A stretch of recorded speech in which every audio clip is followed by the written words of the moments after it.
Let me read to you what Natalie Portman said, which I like. Natalie Portman on the decline of film amid the age of social media and influencers. This is from The Hollywood Reporter. This is 5 days ago. Natalie Portman reflects on a changing landscape of Hollywood, noting a decline in the prominence of film as a primary form of entertainment, particularly among younger generation. The striking thing has been the decline of film. If you ask someone my kid's age about movie stars, they don't know anyone compared to YouTube stars or whatever. Portman acknowledges the dual nature of this industry's shift. There is a liberation to it. Powerful that she's saying this because she's part of the establishment. Yep. You can really explore what's interesting to you. It becomes much more about passion than about commerce. Portman recognizes the democratization of creativity facilitated by social media. There's also been democratization of creativity where gatekeepers, hence these names we're talking about, have been demoted. And everyone can make things. It's pretty wild that you also feel like at the same time, more people than ever might see your weird art film because of this extraordinary access. So how social media and content creators, the Mr. Beast of the world, are people sitting, the next generation is going to be like, I don't give a shit about kind of movies you're making because they're shitty anyways. Why am I sitting here watching your stuff? I'm going a complete different direction.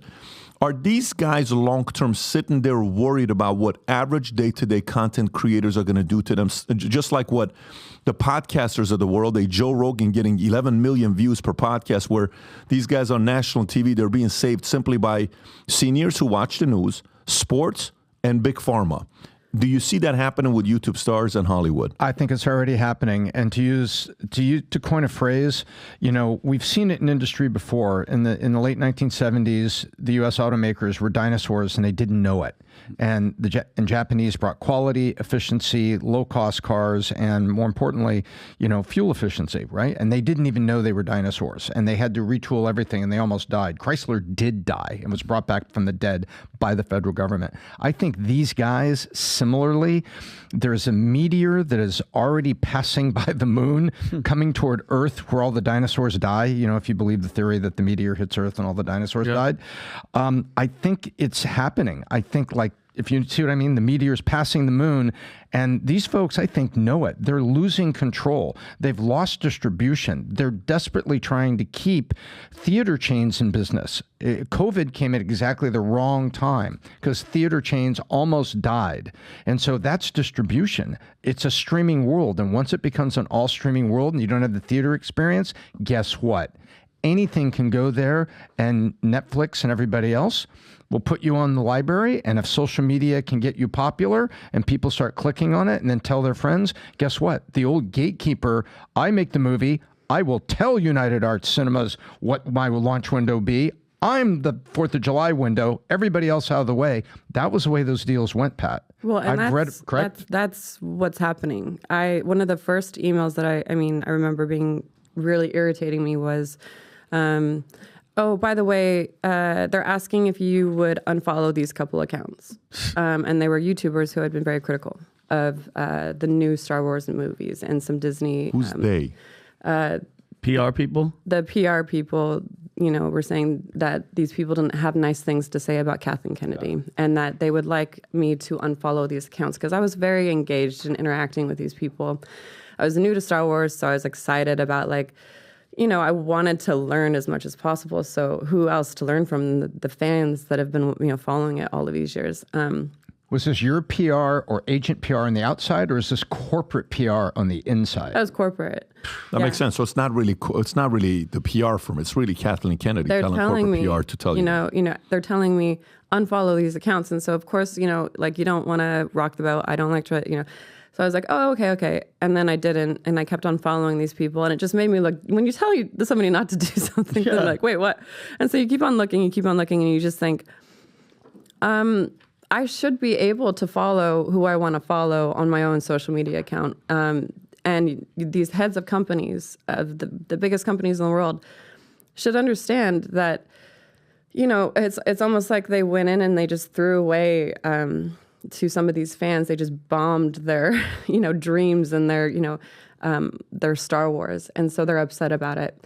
And then to go and tell the actors and the producers and the directors and people, hey, these people are racist, these people are this, and smear these YouTubers who, they're human beings. They're not going to be perfect, but they're genuine critics. Whereas Rotten Tomatoes is getting paid off by studios, and that's been proven. So we're actually excited about the YouTubers, genuine thoughts and feelings on stuff. And I love watching them grow into more professional, well-spoken, seeing all sides of the coin here. But that didn't sit well with me, so I didn't unfollow these accounts.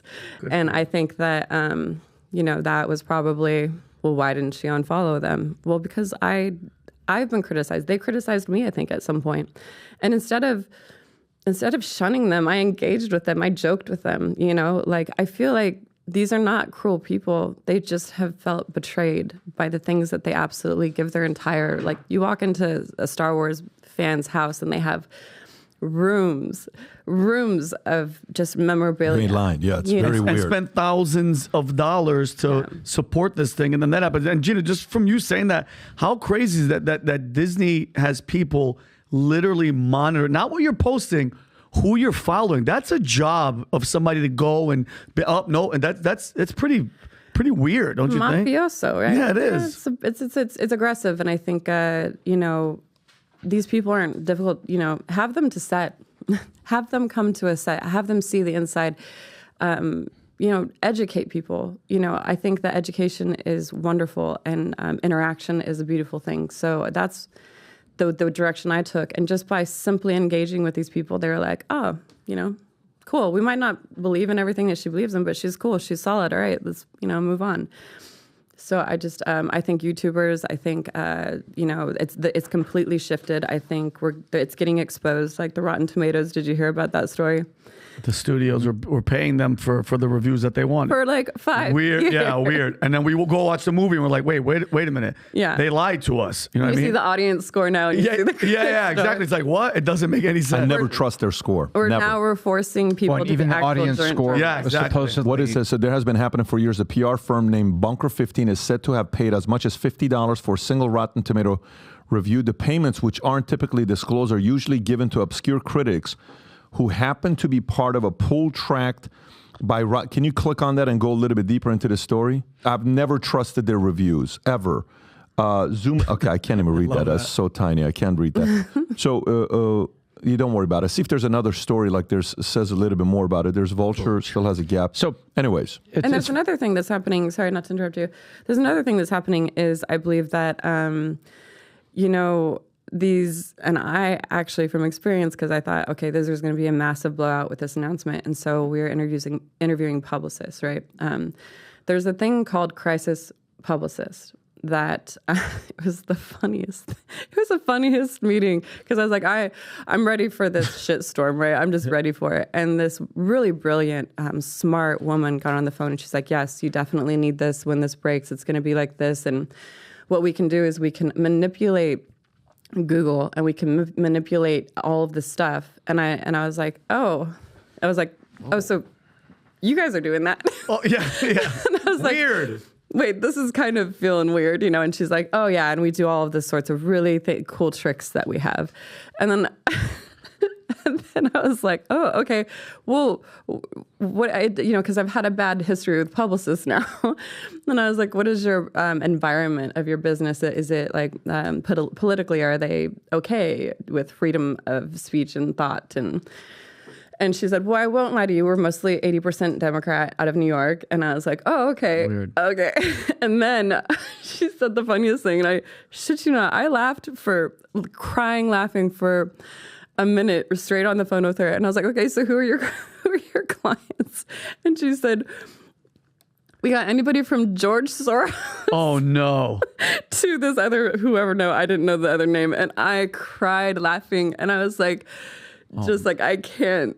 I don't know what to do with this conversation. It's like Anthony Weiner. And you're like, really? George Soros. By the way. I was like, that's the name. I know. That's who you pick? Yeah. It's like, I can't. I had a call. If you remember, we had a call with this one girl. And she's saying, I said, so listen, I've hired different PR firms before.